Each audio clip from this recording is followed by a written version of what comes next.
To use superbots, you will need a hot wallet that can be installed in your browser, such as MetaMask.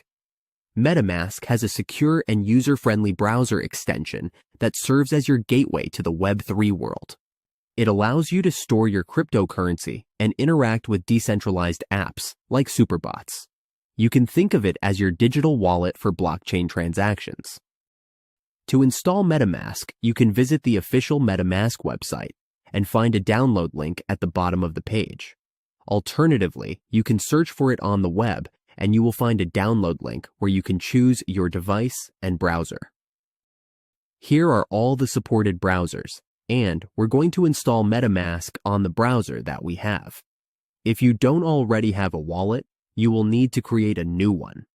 Simply follow the on-screen instructions to create your wallet. Remember to note down your secret phrase, which is the key to your wallet. Then confirm that you have written down your secret phrase by entering the missing words.